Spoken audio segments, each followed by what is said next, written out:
Good day, everyone. First, we will discuss to you. I will discuss to you about PHP, particularly in if else if statements, then switch loops, functions, arrays, and superglobals.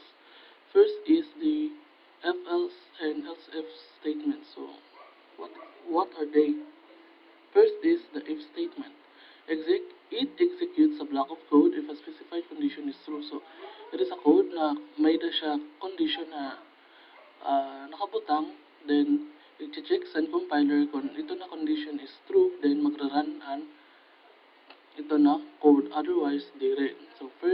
So to show a demonstration, uh, here we have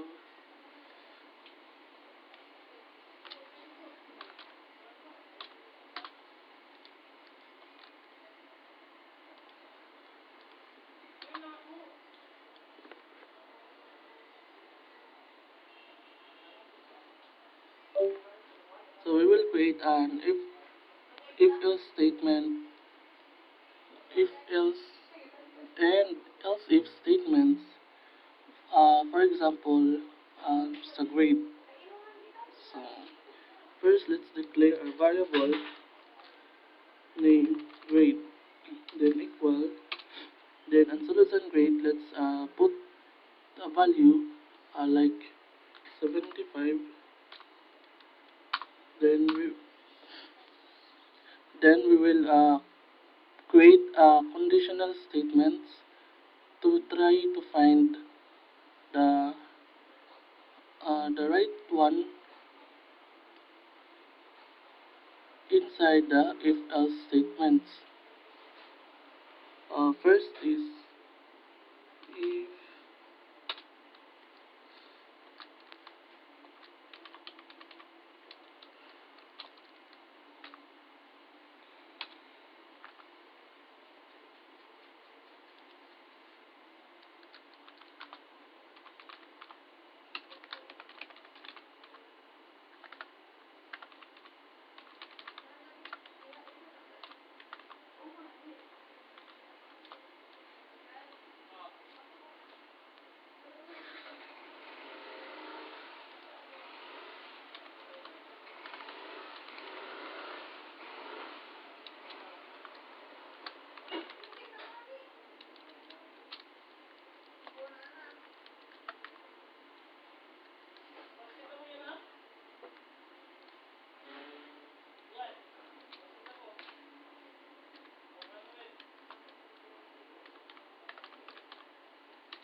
so now we have here a code block for if else, applying the concept of if else, then else if.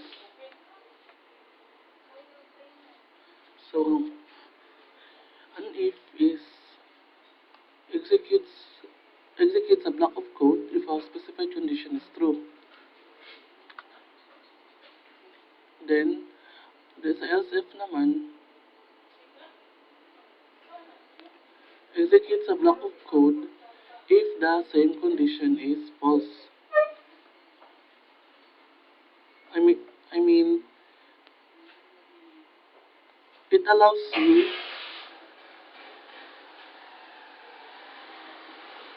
add multiple conditions to the if statement. So, while ang if statement is ongoing and iya checking of, ang pag-execute, you can add another condition using the keyword else if. So, to add more conditions inside the if statement. So, if the first if condition is false, it checks the else if condition. And if it's true, the corresponding block of code is executed. So, kung any na the statement is false, then ma-proceed na liwat siya didi. Then, i-check niya liwat dun, and condition is na-met ba san values and grade, which is 75. So, pag-check kung diri it equal, then makadi na liwat siya sa next statement until kung walay good na mag-match, then mag-throw siya the default response na fail or walay nag-match any of the statements. So let's try to run to see if it works.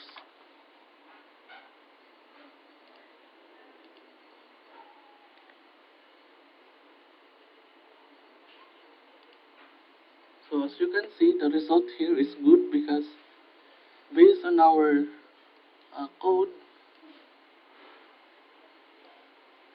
the value of grade na atong specify is 75, which falls under the statement and wherein if grade is is greater than or equal to 70, then mag-print siya good. Taas siya good and gumawas.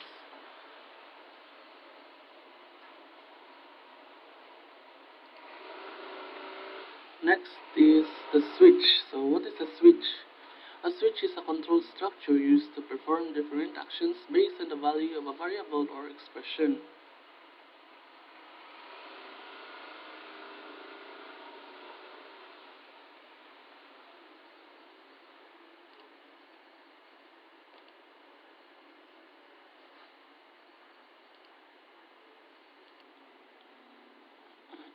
So next is the switch. Switch is a control structure used to perform different actions based on the value of a variable or expression. Ang keywords din ginagamit sa switch case is case, then break,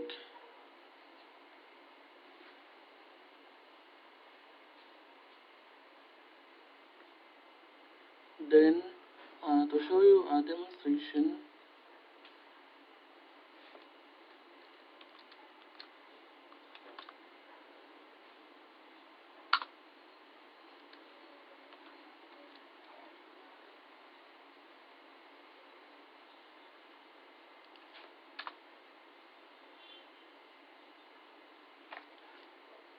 suppose ang aton expression na hanapon is a Monday. So let's set up a switch case statement. So first is the day, and aton value is Monday.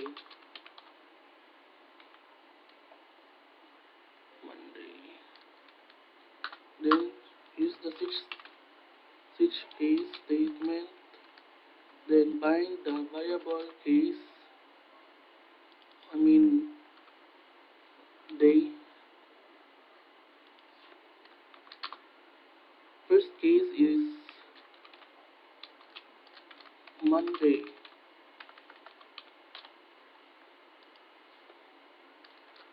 Kung nagmatch ang value sa variable na day sa case na Monday, then mag-print siya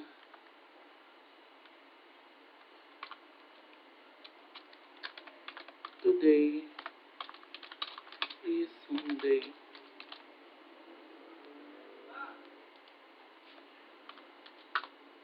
Then break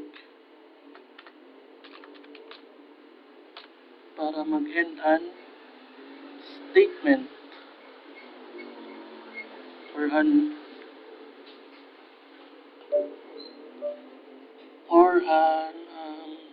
expression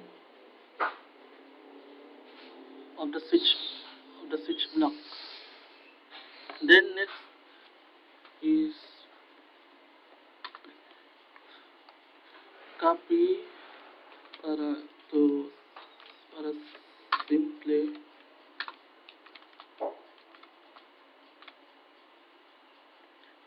change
so now we have a complete days in a week, starting from Monday to Sunday. So once na ang values and day is waray nag-exist didi or waray nag-match, then we will use a default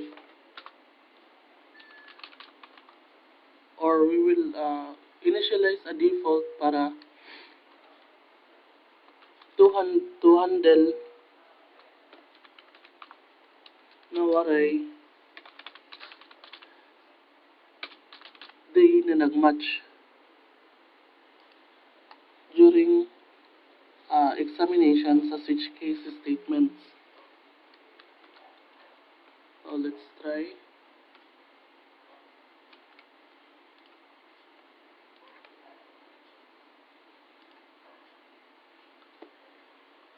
Oh, may error.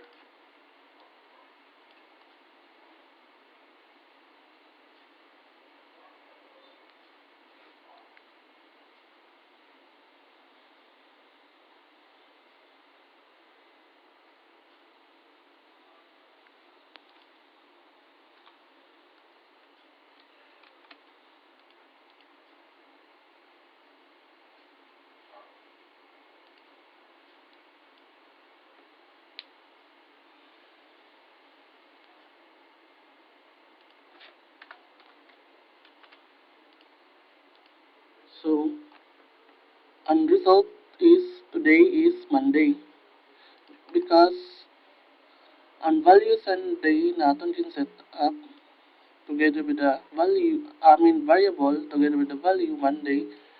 When we use the switch statements, then with the case Monday, we will able to find out na ini nga case Monday is an aton ginhanap. So magpiprint siya, today is Monday, then break. So that's how switch case statements work.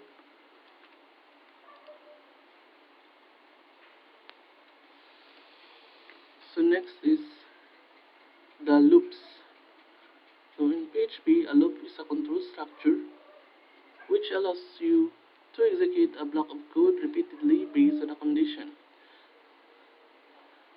So may dakit mga kinds of loop, which first is the for loop, the while loop, the do while loop, and the for each. First is the for loop.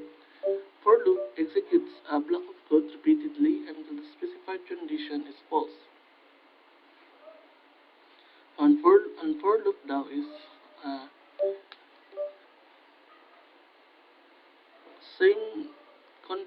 same siya na nature, which is ang code dapat is may da siya condition na nag but nag-execute siya as long as ito na condition is true.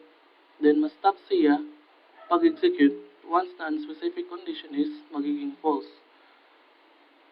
So for the demo,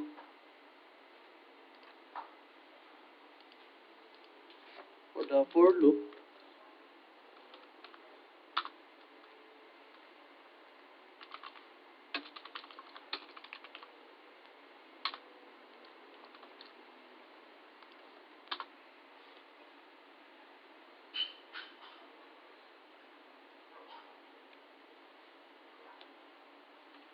we gamit get for, then $sign I is equals to 0, then $sign I equals to 5,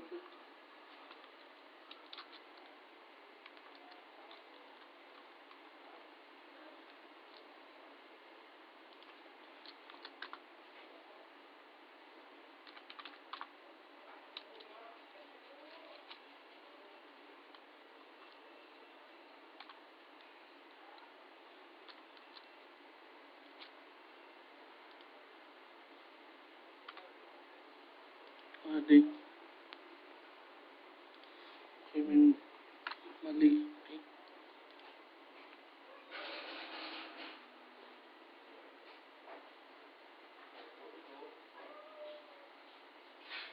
So first, inside here I will explain. Una, nag-execute, nag-set up kit variable which is high. Then initialize natin by assigning a value which is 0. Then edi na ang logic na kung ang value sa I is less than 5, then mag-add 1 until mag 5. Then print and results. So let's see nag-work. So here kita natin na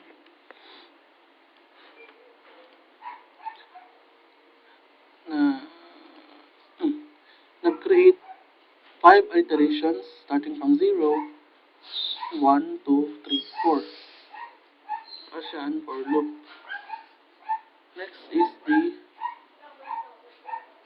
while loop. While loop executes a block of code as long as the specified condition is true.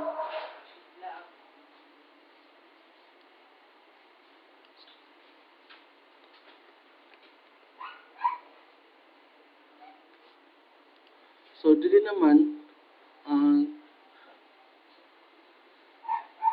same siya sa for loop, pero ang while loop is sige lang siya execute sa code as long as ang condition is true. So for the demo here,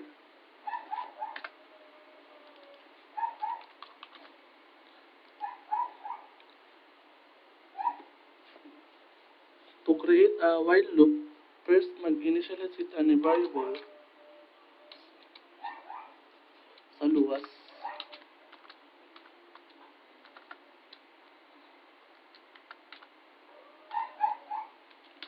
Then add na ang keyword na while.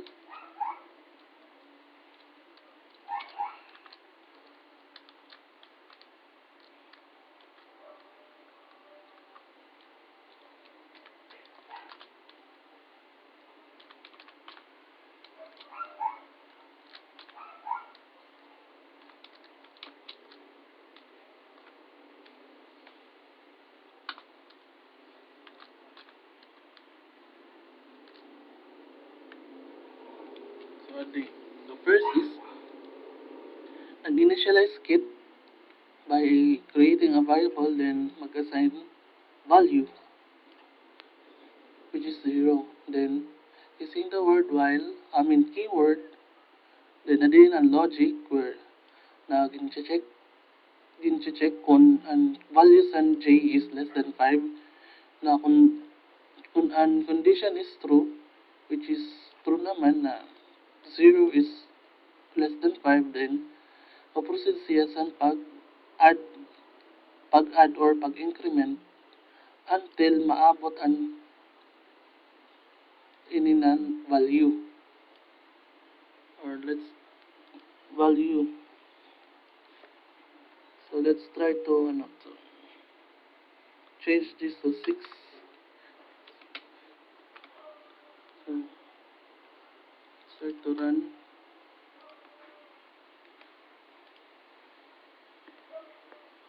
Error.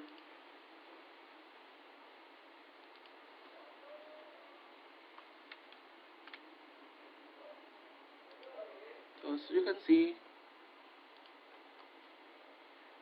may dakit didi 6 iterations starting from again 0, since the computer counts from 0 and end sa arrays. So more and while loop. Next is the do while loop. Do while loop naman is similar to the while loop, but it always executes the block of code at least once before checking the conditions.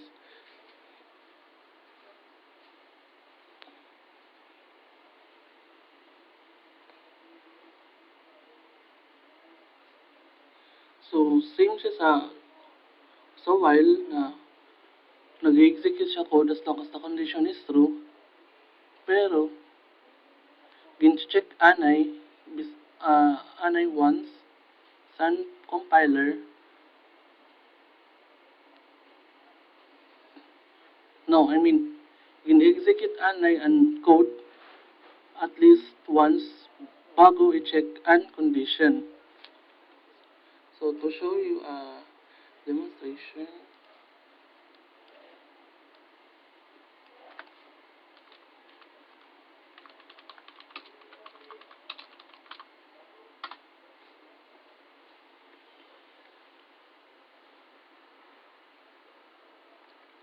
so let's define a variable like letter K, then 1.0, then adina ang keyword na magamit keyword na do, echo K concatenate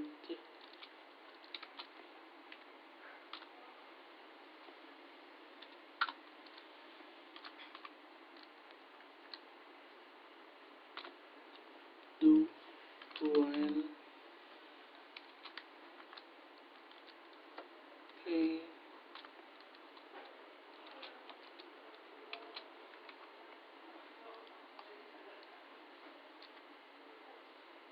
so and so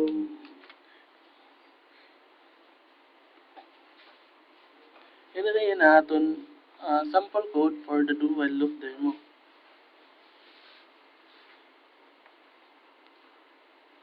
So ang do naman is didi nag-add or nag-increment value as long as the na na-detect sa while condition na ang k is less than 7.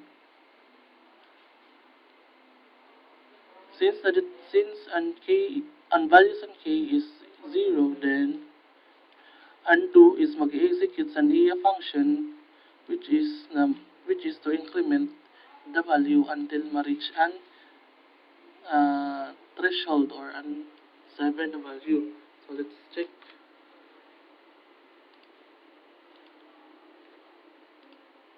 As you can see, Naghatag ang compiler 0, 1, 2, 3, 4, 5, 6 indicating na successful ang aton code showing the do while loop.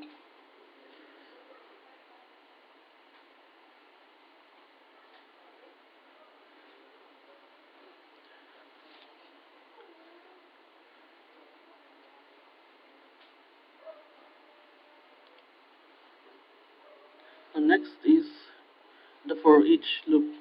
The for each loop iterates over each element in an array and executes a block of code for each element.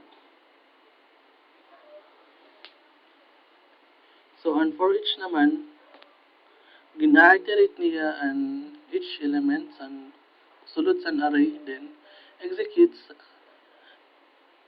the block of code for each element. To show you a demo, first,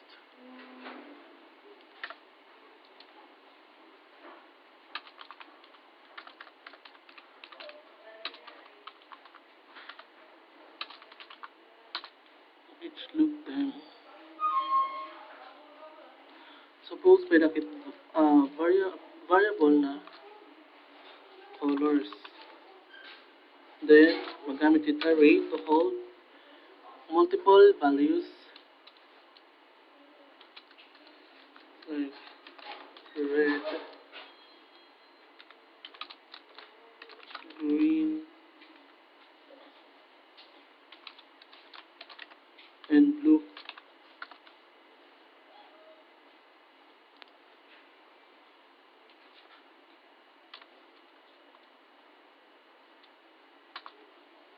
Then, matawag na keyword na for each.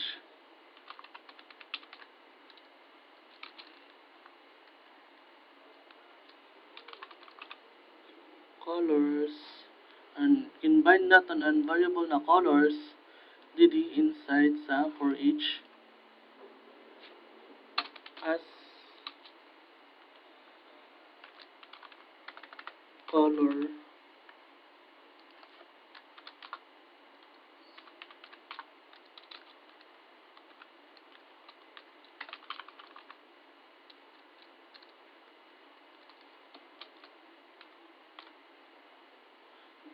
and then ang na color is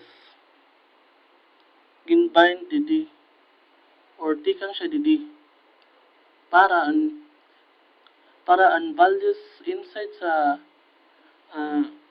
colors is mahinga di sa color in which igpiprint sa compiler using the echo keyword and sulod sa color. So let's try.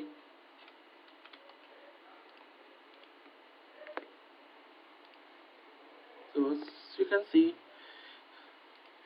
gin-print niya tanan ang sulod sa red as an array since nagamit it for each. So tanan na mga elements gin-display niya depending sa sulod sa array sa particular na array. So next is functions.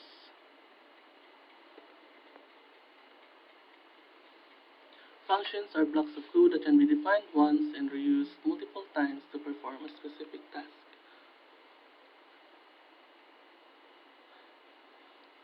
Sira mga blocks of code na kausala nimo i-define pero magamit pa nimo paulit-ulit, and it's useful for code maintainability and code reusability, which is a good practice in programming.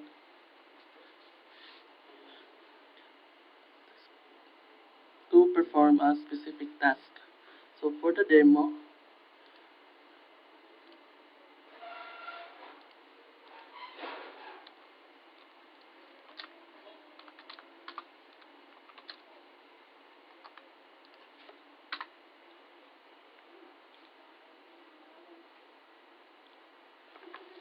first mag-create get function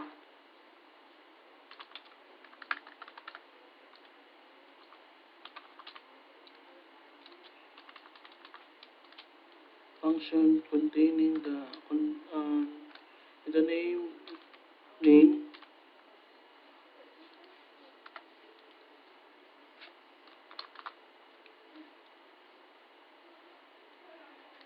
then ipabind naton ang bind or append naton ang variable name inside sa function.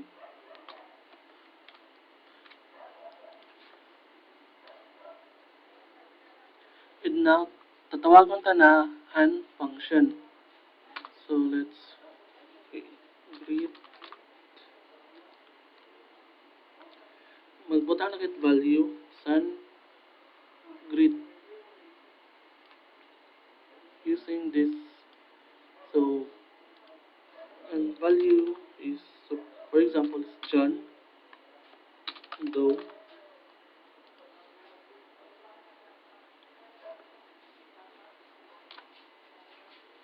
So, as John Doe.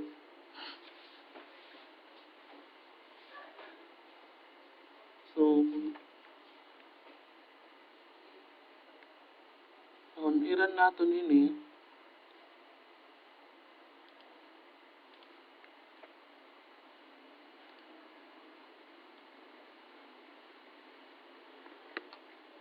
makikita natin na nag-run siya successfully. Because ang content san greet here na bind then na bind then na append didi san echo hello world.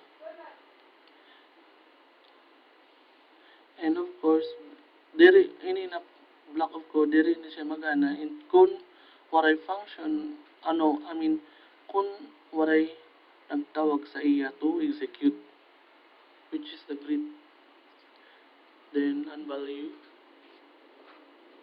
So next is arrays. In PHP, arrays are used to store multiple values in a single variable.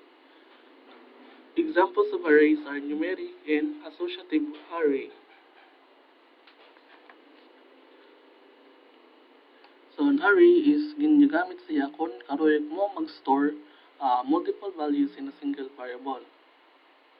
Then examples and arrays are numeric then associative. The first is mag-demo kit anay para sa numeric arrays.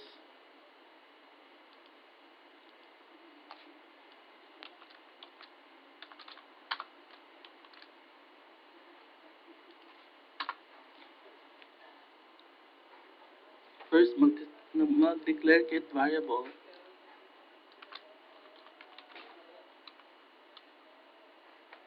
numeric array, then an array mismo to call kit array para mag-hold values 20, 30,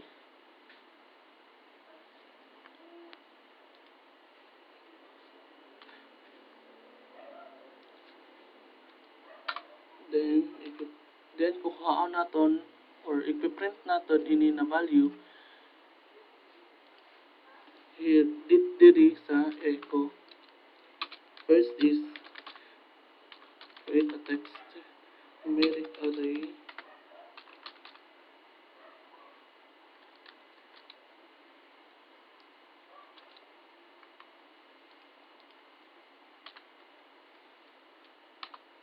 then print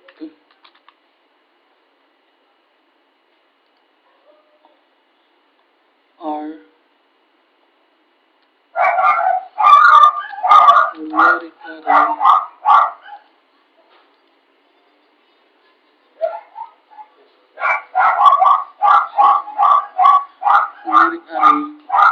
print r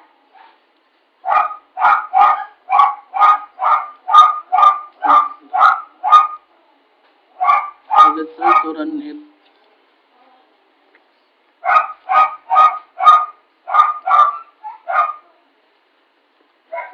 server.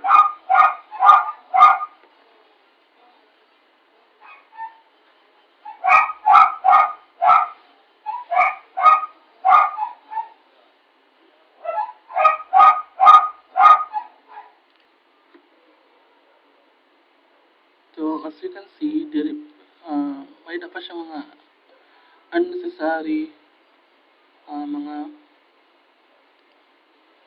bagay. So, let's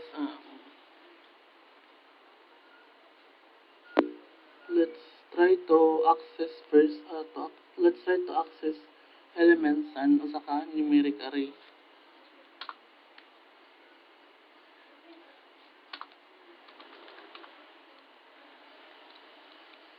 Ito, second element,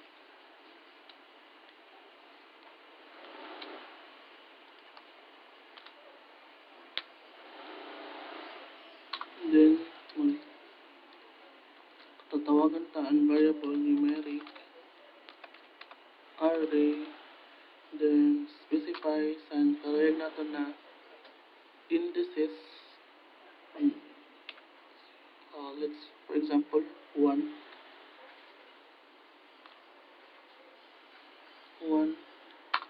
from 0.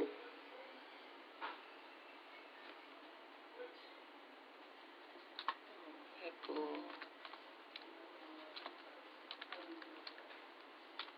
br, so down.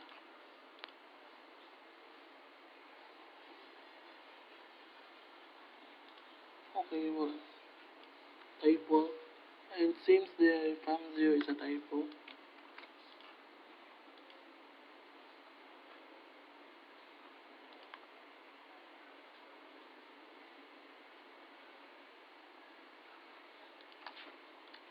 And I forgot to, I might delete this since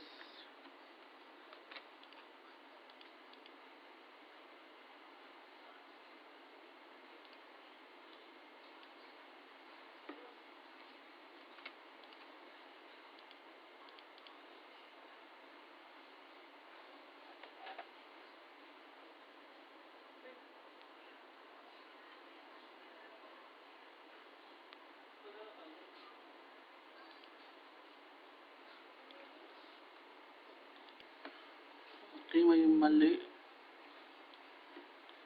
I forgot to change the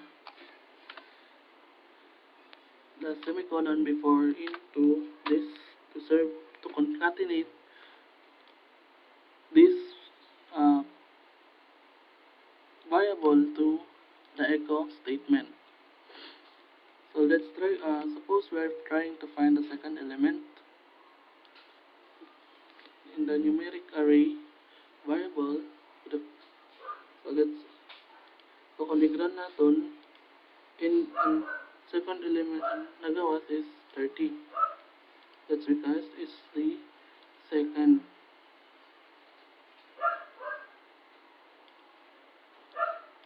Or, I mean, third. Third element. So that's how numeric array works.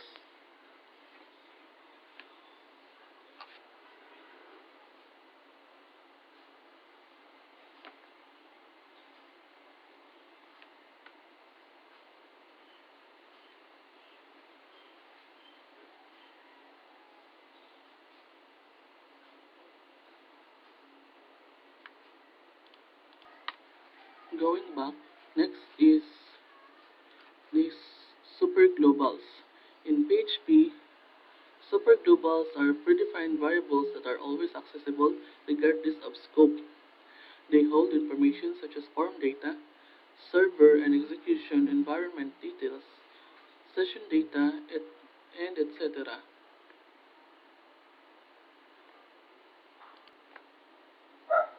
So last is superglobal. So sira mga predefined variables na always sila accessible since adto sila sa gawas san code o no san functions.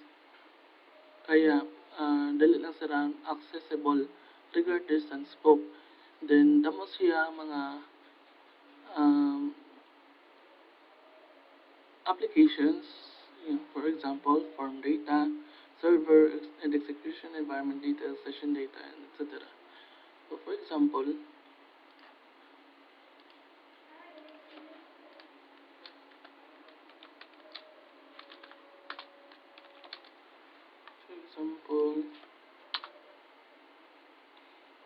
for session data.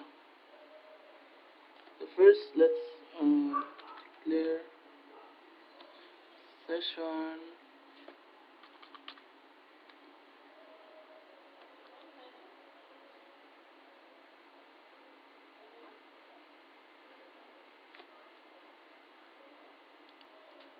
session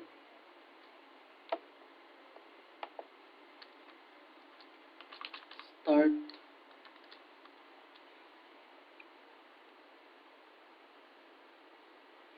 to start the session. Then mag-set na kit variable. First is to write the variable, we follow this keyword or spelling. Then containing the username.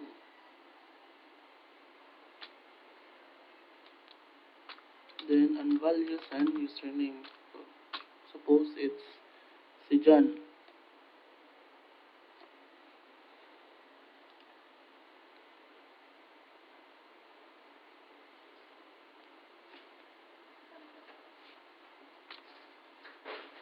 Then tatawagan ta ang name ni John kung successful siya naka-login. Log in as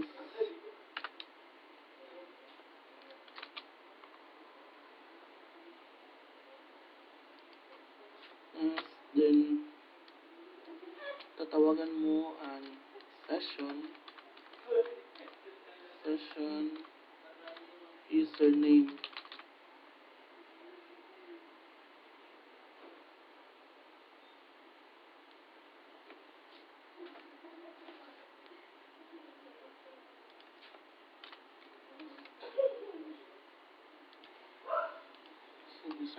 So let's check kung successful ba na to na set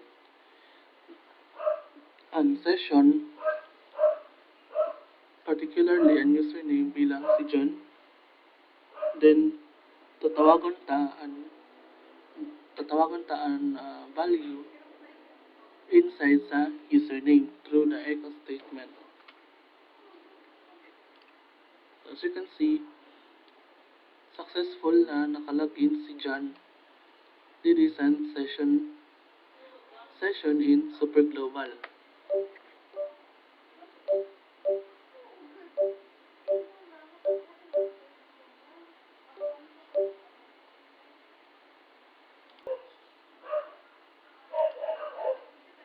So may pa iba na mga cases sa paggagamitan sa Super Global. Example, get,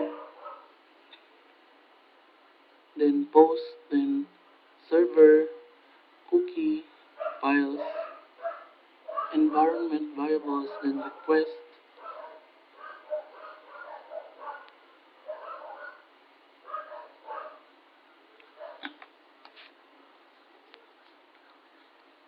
pero nag-focus lang kita na sa session to give you a demonstration. Since same man na ang concept sa super globals.